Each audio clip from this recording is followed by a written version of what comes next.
আসসালামু আলাইকুম ওয়া রাহমাতুল্লাহি ওয়া বারাকাতুহু। রহমতের বাণী, মাগফিরাতের পয়গাম আর নাজাতের সুসংবাদ নিয়ে আমাদের কাছে রমাদানুল কারীম। আলহামদুলিল্লাহ, আমাদের অতীব সন্নিকটে রমাদানুল কারীম। আশা করছি আজকে থেকে রমাদানুল কারীমের প্রথম তারাবির সালাত শুরু হবে।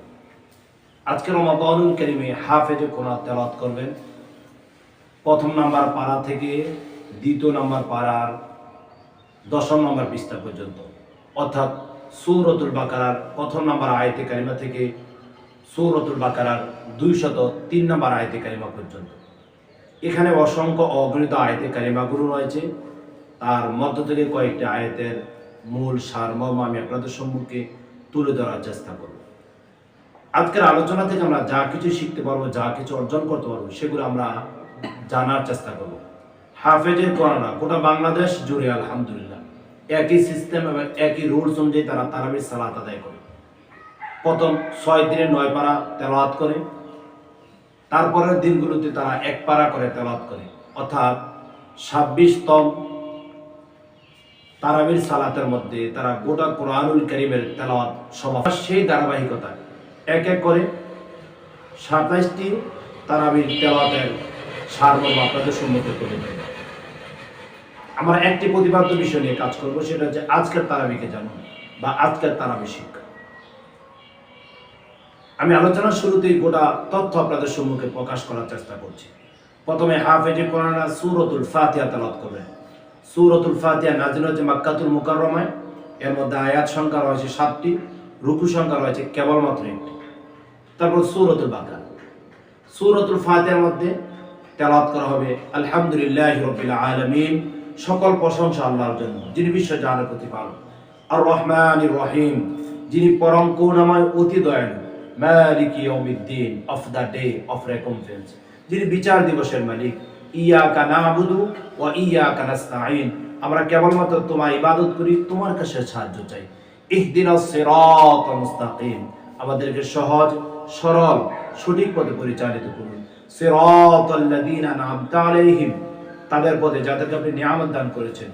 গায়রিল মাগদুবি আলাইহিম ওয়ালাদ-দাল্লিন, তাদের পথে নয় যারা গুমরাহী, যারা পথভ্রষ্ট, তাদের পথে আপনি আমাদেরকে পরিচালিত করবেন। সূরাতুল ফাতিহা প্রতি রাকাতেই তেলাওয়াত করা হবে, কিন্তু আজকে তো প্রথম তারাবি, তার জন্য এটার বৈশিষ্ট্য তুলে ধরার চেষ্টা করছি ইনশাআল্লাহ। তারপর তেলাওয়াত করা হবে সূরাতুল বাকারা। সূরাতুল বাকারা নাযিল হয়েছে মদিনা আল মুনাওয়ারায়। এর মধ্যে আয়াত সংখ্যা রয়েছে 286টি, রুকু সংখ্যা রয়েছে কেবলমাত্র 40টি। গোটা কোরআনুল কারীমের মধ্যে সবচেয়ে বড় সূরা হচ্ছে সূরা আল বাকারা। সূরা আল বাকারার শুরুতে হাফেজে কোরআন বলবেন আলিফ লাম মিম। এটা ঐশ্বর্যময় গ্রন্থ আল কোরআনুল কারীমের মধ্যে কিছু শব্দ, কিছু বাক্য রয়েছে যেগুলো বিচ্ছিন্নময় বাক্য বলা হয়। আরবিতে এগুলোকে বলা হয় হরফে মুকাত্তাআত। এগুলো কোরআনুল কারীমের মধ্যে 29টি রয়েছে। এগুলো অর্থ কেবলমাত্র আল্লাহ তাআলাই ভালো জানেন।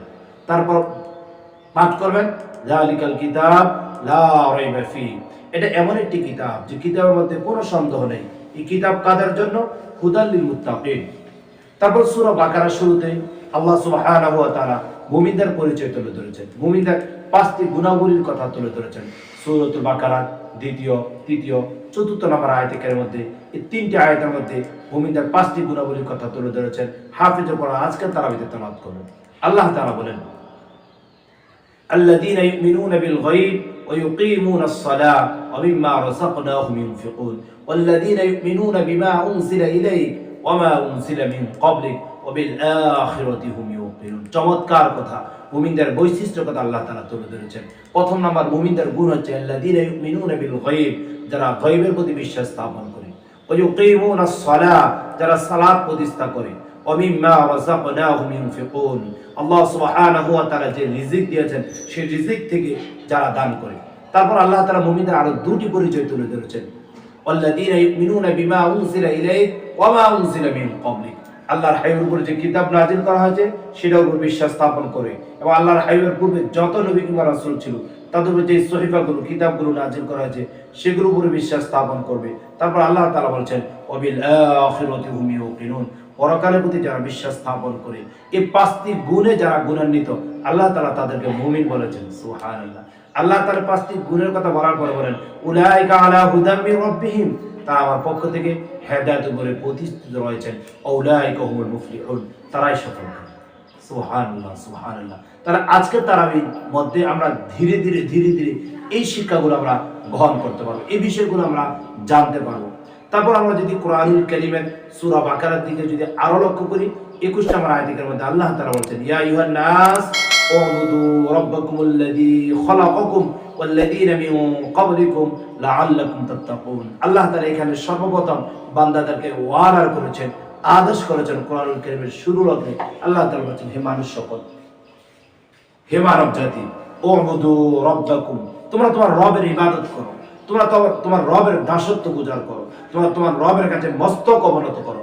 তাহলে আমরা আল্লাহ সুবহানাহু ওয়া তাআলার কাছে মস্তক অবনত করব, আমরা আল্লাহ সুবহানাহু ওয়া তাআলার কাছে দাসত্ব গুজার করব, আল্লাহ সুবহানাহু ওয়া তাআলার কাছে ইবাদতের সময় কাটাবো। এজন্য আল্লাহ তাআলা আমাদেরকে ওয়ার্ডার করেছেন। তারপর সূরাতুল বাকারার শুরু লগ্ন থেকে শুরু করে আজকে যে 203 নম্বর আয়াতে কারিমা পর্যন্ত তেলাওয়াত করব, তার মধ্যে অন্যতম একটি আয়াত হচ্ছে সূরাতুল বাকারার 154 নম্বর আয়াত। আল্লাহ তাআলা বলেন ওয়ালা তাকুলু লিমান ইউকতালু ফি সাবিলিল্লাহি আমওয়াত বাল আহইয়াউ ওয়ালাকিন লা তাশউরুন। ওয়ালা তাকুলু লিমান ইউকতালু, যারা আমার রাস্তায় সংগ্রাম করে, যারা আমার রাস্তায় জীবন বিলীন করে দেয় তাদেরকে তোমরা মৃত বলো না। আল্লাহু আকবার। অর্থাৎ যারা আল্লাহর জন্য জীবনকে উৎসর্গ করেছেন, শাহাদাত বরণ করেছেন, আল্লাহ তাআলা নিষেধ করেছেন তাদেরকে মৃত বলতে না, তাদেরকে আল্লাহ তাআলা রিজিকের ব্যবস্থা করে থাকেন, রিজিকের বন্দোবস্ত করে থাকেন। তাহলে আসুন না রমাদানুল কারীমের প্রতিটি তারাবি থেকে আমরা শিক্ষা গ্রহণ করি। আমাদের সময় সংকীর্ণতার কারণে আমরা বিগ আলোচনা করতে পারছি না, আমাদের আরো সময় নিয়ে কথা বলতে পারলে আরো কিছু আপনাদেরকে শোনাতে পারতাম, জানাতে পারতাম। আমি দৃঢ় বিশ্বাসের সহিত বলি আমাদের 1 থেকে শুরু করে আজকের তারাবি শিক্ষা অথবা আজকের তারাবিকে জানুন, এই প্রতিপাদ্য বিষয়গুলো যে আপনি 27টি পর্ব যদি জানতে পারেন, শিখতে পারেন, দেখতে পারেন, বিশ্বাস কোন উপরে বেশি একটি নলেজ আপনার চলে আসবে। তাহলে আসুন আমাদের আগামী পর্ব দেখার অপেক্ষা রেখে এখানে আমাদের কথাকে সংযুক্ত করছি। আসসালামু আলাইকুম ওয়া রাহমাতুল্লাহ।